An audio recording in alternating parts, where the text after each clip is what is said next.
காவேரி வந்து ரொம்ப பயந்து போகிறாங்க. அதனால விஜய் வந்து ஐயோ காவேரி இப்படி பயப்படுறாளே, இவளுக்கு விஷயம் தெரிஞ்சால் பெரிய பிரச்சனை ஆயிடுமே, இப்போ என்ன பண்ணுறது அப்படின்னு சொல்லிட்டு யோசிக்கிறாரு. டாக்டர் சொன்ன விஷயங்கள்லாம் யோசிக்கிறாரு. பேனிக் ஆகக்கூடாது உங்கள் ஒய்ஃபை அப்படின்னு சொல்லிட்டு சொன்ன விஷயங்களையெல்லாம் யோசிச்சுட்டு வந்து காவேரி என்ன காவேரி நீ ஒரு வீடியோவை பார்த்துட்டு இப்படி பயப்படுற, முதல்ல இந்த மாதிரி வீடியோ பார்க்குறது விடு காவேரி அப்படின்னோடனே அவங்க 1008 போடுவாங்க காவேரி, அவங்கவுங்க உடம்புக்கு ஏற்ற மாதிரி தான் அமையும் அப்படின்னு சொல்லிட்டு டாக்டர் சொல்லிட்டாங்க. இப்போ உனக்கு நீ நல்லா இருக்க, ஆக்டிவாக இருக்க, அதனால் எந்த பிரச்சனையும் இல்லை காவேரி. ஆக்டிவாக இல்லை, சோர்ந்து போகிறாங்க, அப்படியே ஒரு மாதிரி ஆயிடுறாங்க, அவங்களுக்கு தான் காவேரி பிரச்சனை டாக்டர் சொன்னாங்க. உன் உடம்புக்கு எந்த பிரச்சனையும் இல்லை, நம்ம பாப்பா ரொம்ப நல்லபடி இருக்கும். அதனால் இந்த மாதிரி பேனிக் ஆனேன்னு வச்சுக்கோங்க, நீ பயந்த பாப்பாவும் பயப்படும்ல, அப்புறம் பாப்பா பயந்தா உன்னால் எப்படி பார்த்துக்க முடியும், நீயே சொல்லு அப்படின்னோடனே நீங்கள் சொல்கிறதும் கரெக்டு தாங்க, நான் பயந்த பாப்பாவும் பயப்படும்ல.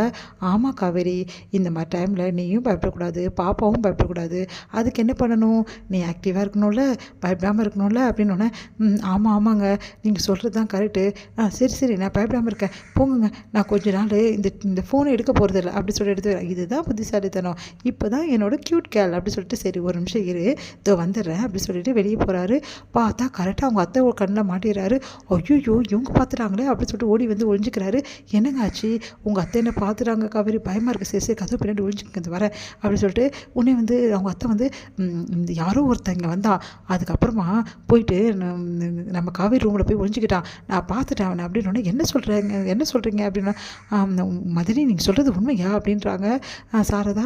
ஆமாம், சரிம்மா எப்படி இருந்தாலும் நம்ம காவேரி ரூமில் ஒழிஞ்சிக்கிட்டான், உடனே போய் போகலாம் அப்படின்னு சொல்லிட்டு போயிட்டு, அவன் எங்கே இருக்கான் இப்போவே அவனை ஒரு வழி பண்ணுறான் அப்படின்னு சொல்லிட்டு உள்ளே போகிறாங்க. ரெண்டு பேருமே உள்ளே போயிட்டு பார்த்தா என்ன மதினி இங்கேயுமே காணோம், இங்கெல்லாம் யாரும் வரலம்மா, அத்தைக்கு தப்பாக பார்த்துட்டு போய் சொல்லிட்டு இருக்குது. ஐயோ நான் ஏன்டி போய் சொல்கிறேன், உண்மையாக தானே நான் பார்த்தேன், அப்போனா கண்டிப்பாக நீ வந்து ஒரு காற்று கருப்பு தான் பார்த்துருப்ப, எனக்கு நல்லா தெரிஞ்சு போச்சு அப்படின்னு. அவங்க அத்தை பயப்படுறாங்க, நெறி சொல்கிறேன், ஆமாம் உனக்கு அப்படி தான் இருக்கும் நான் நினைக்கிறேன் அப்படி சொல்லிட்டு காவேரி பயமுறுத்தி விட்டுறாங்க. அவங்க அத்தை பயப்படுறாங்க, நீ வேறடி அத்தை ஏன்டி பயமுறுத்தி விட்றேன்னு சொல்லிட்டு அவங்க அம்மா கூட்டிகிட்டு போகிறாங்க, யாரும் இல்லை அப்படின்னு சொல்லிட்டு.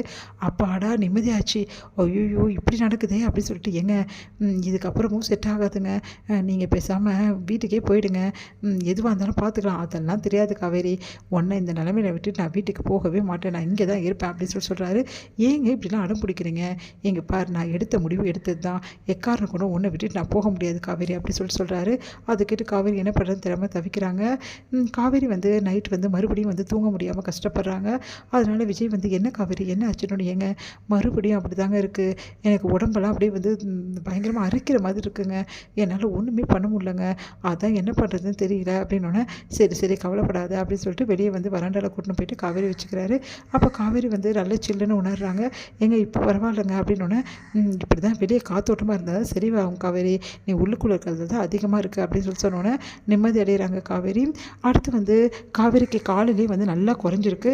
அதை பார்த்து விஜய் ரொம்ப சந்தோஷப்படுறாரு. பார்த்தியா காவேரி நல்லா குறைஞ்சிருச்சு அப்படின்னோடனே அவங்க அம்மா வராங்க. அவங்க பார்த்துட்டு, ஆமாம் காவேரி நல்லா குறைஞ்சிருக்கே உனக்கு அப்படின்றாங்க. அம்மா குறைஞ்சிச்சு இல்லைம்மா அப்படின்னு. ஆமாடி குறைஞ்சிருச்சு, ஒன்றும் பிரச்சனை இல்லை, இப்போ நல்லா இறங்கி வந்துடுச்சு, தண்ணி ஊற்றிட்டா வேலைக்கு ஆகிடும், அதுக்கப்புறம் நீ வீட்டுக்கு வந்துடுவேன் அப்படின்னு. ஐயோ தண்ணி ஊற்றிட்டா வீட்டுக்கு வந்துடணுமா அப்படின்னு சொல்லிட்டு காவேரி பயப்படுறாங்க.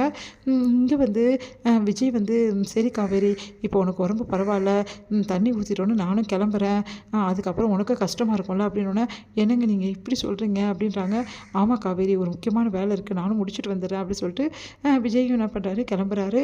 அடுத்து விஜய் வருவாருன்னு சொல்லிட்டு காவேரி எதிர்பார்த்துட்டே இருக்காங்க. அடுத்து வந்து விஜய் கொஞ்ச நேரத்தையே வந்துடுறாரு. வந்தோடனே காவேரி வந்து அப்பாடா நீங்கள் வந்துட்டிங்களா, இப்போ தாங்க நிம்மதி அப்படின்னு பார்க்குறாங்க. பார்த்தா விஜய்க்கு அம்மா போட்டிருக்கு. அதிர்ச்சி அடைகிறாங்க காவேரி. இதோட முடியுது.